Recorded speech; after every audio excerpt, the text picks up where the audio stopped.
Hey guys, what's up? Welcome back to the channel. This right here is a Dell Vostro 1500 from back over 13 years ago.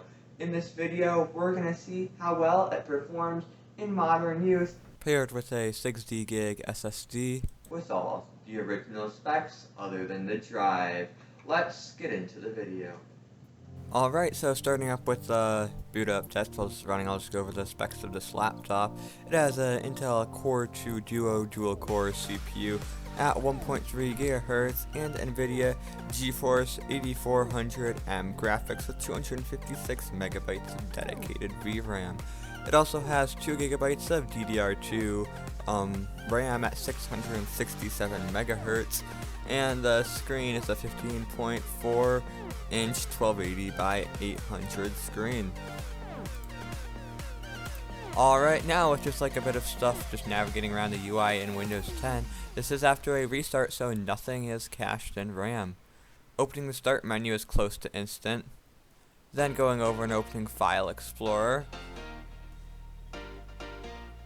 That takes about 5 seconds, but it's nothing like too slow.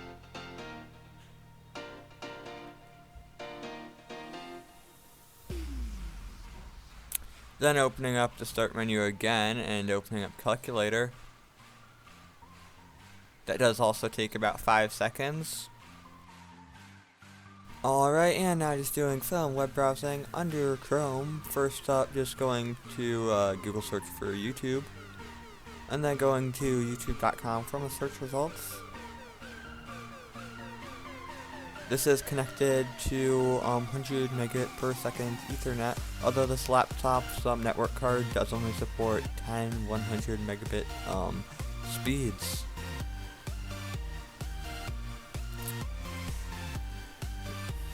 Scrolling in YouTube is pretty smooth, and then just searching up video.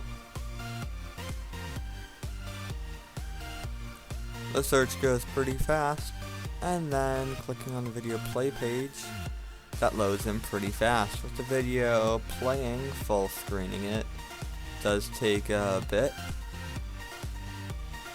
And then here at the default 360p playback, it is running pretty good with almost no dropped frames. Switching the playback res up to 720p, we are dropping a few frames, but it is still definitely watchable.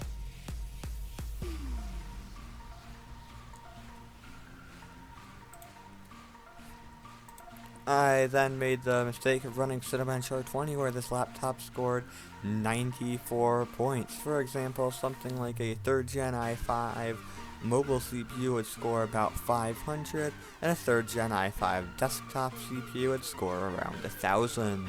Then I just went and looked up games that run on a DX10 GPU, and one of the first things that came up was GTA 5. So running GTA 5 at 800 by 600, all the lowest settings, we are getting about 10 FPS, but it's like a weird slow motion. There's about 10 seconds of input lag.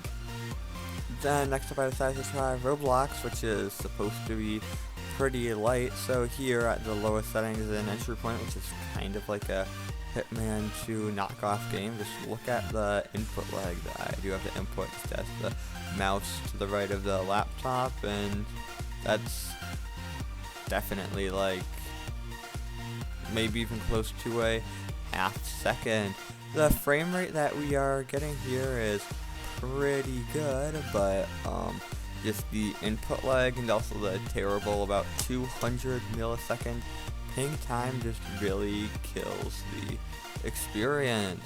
We are getting about 30 frames a second, but it's just impossible to play almost any game with, I guess, between the input lag and bad ping time. From the time that you actually hit a key to the time that it responds is probably 400, 500 milliseconds. I then just decided to put up Arsenal here because it does have a ping time thing, and it does tell you what your frame rate is. Here you can see we are averaging about 10 FPS with a 200 millisecond ping time, and I think that 200 millisecond ping time was putting it a bit low. It felt way higher, so yeah.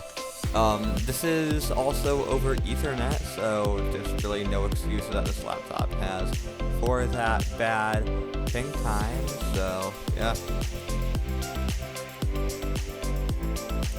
And last I did just want to show a bit more stuff, just like typing documents and some general web browsing. Typing documents in Google Docs does work good, and even with stuff like changing fonts and adding pictures, it works pretty great, and there's no lag with anything.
Alright, so this laptop actually did better than I thought it would with stuff like web browsing, but the NVIDIA GeForce 8000 series graphics are just really bad.